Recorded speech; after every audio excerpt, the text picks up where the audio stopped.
I thought for a second about preaching on our Genesis text on Jacob and Esau, but then I remembered that I am the oldest child to a younger brother and thought that that could go awry very quickly.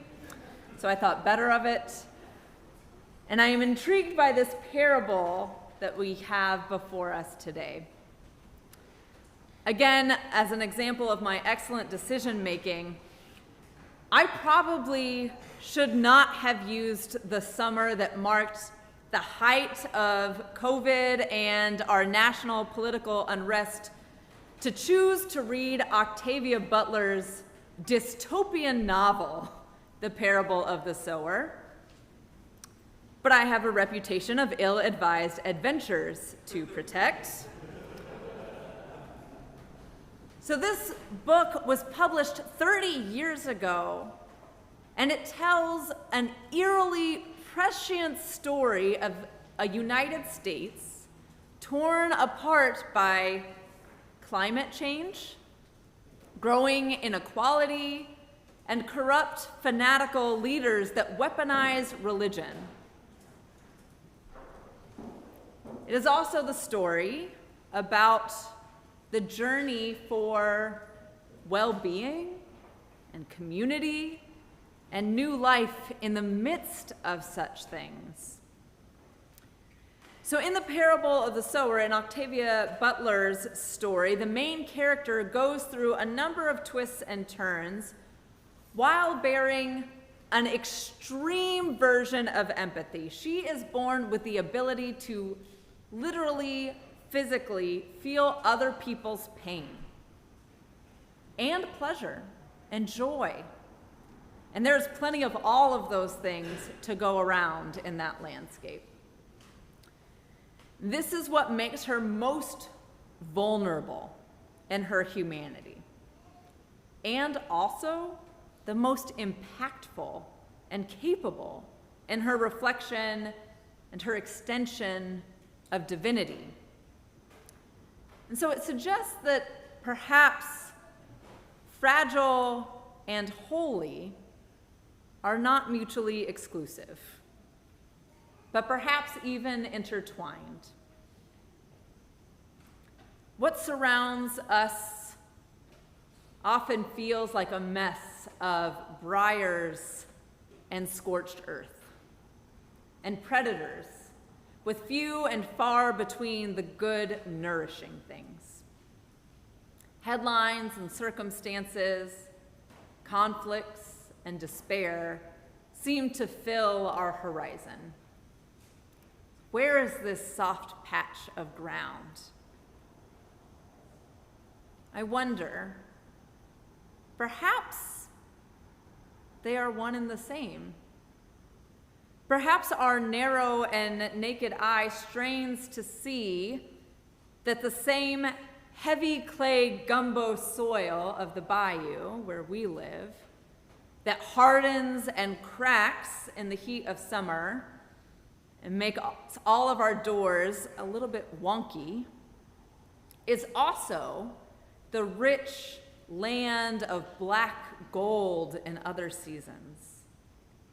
Perhaps you are familiar within yourself what it is to be and to feel both fragile and holy, thorny and supple. Parts of us that feel hostile or scarred or shallow, and others that are tender or vivacious and delightful. Perhaps our faith may be more familiar with rocky ground than lush fields. And perhaps we aren't sure where it falls at all. But in this parable, we are shown how God and God's goodness and possibility are scattered equally over all those things, the rough patches as well as the fertile ones. And we are reminded that a single landscape is not all that there is. There is, in fact, an entire ecosystem of creation, of faith, of being, that brings forth life as a whole, beyond what should be possible. We hear of a harvest that is exponentially fruitful, so that there is always enough for everyone. The harvest is so expansive that it provides more than enough to care for the place that it is grown, so that there is even plenty to bless the fruitless places.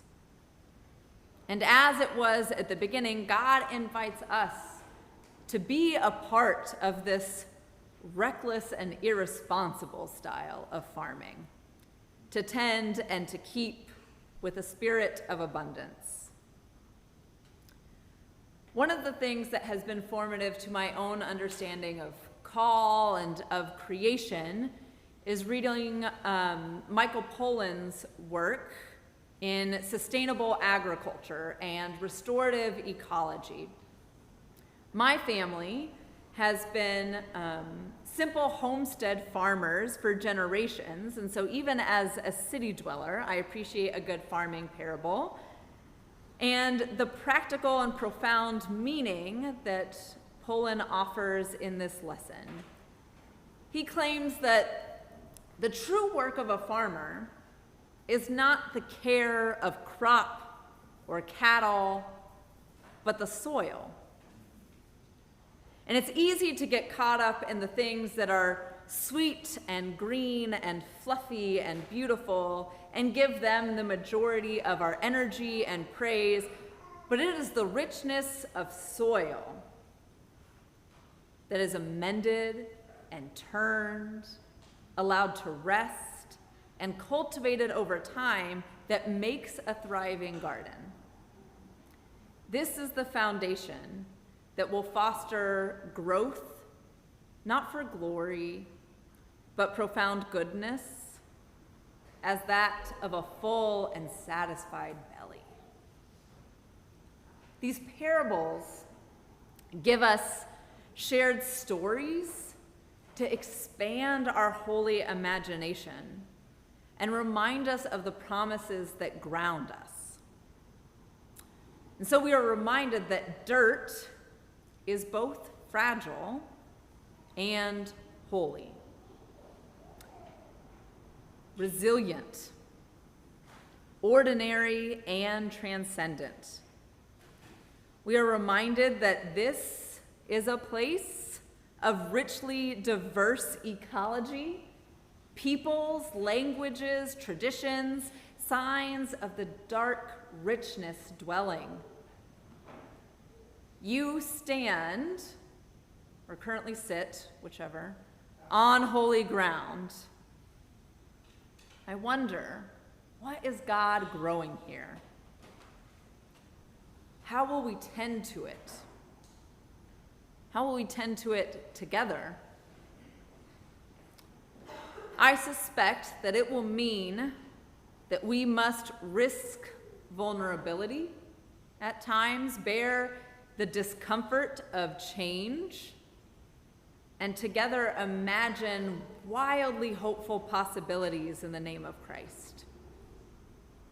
It will mean coming to know ourselves and each other deeply, so that we might embrace each other as our full beloved selves, as God has embraced us. And there will surely be seasons where we will wonder, like Rebecca, if this is how it is to be, why do I live? Where we wonder what we've gotten ourselves into with all of this Jesus following business, and where we will have to reckon with the reality that we are not God, and priests are not God, and our favorite heroes are not God. None of us can live up to a role that is not ours to play, nor can we force a single thing to blossom and bloom. And yet, God is with you, God is among us, and we can tend to the soil alongside one another. And so my prayer for us is this, that may we be leaders of integrity proclaimers of wisdom and beauty, servants of a liberative and exponential gospel. May you trust in who God created you to be in all the seasons of life, and in God's presence, providence, and guidance with you now. May we be a people of creative passion, advocates of justice, kindness, and humility, pursuers of truth, curious dwellers in rich, dark places. May you discover that you have a capacity to be who you have always been, and also something entirely new. May we together grow in grace and nourish a hungry world. Amen.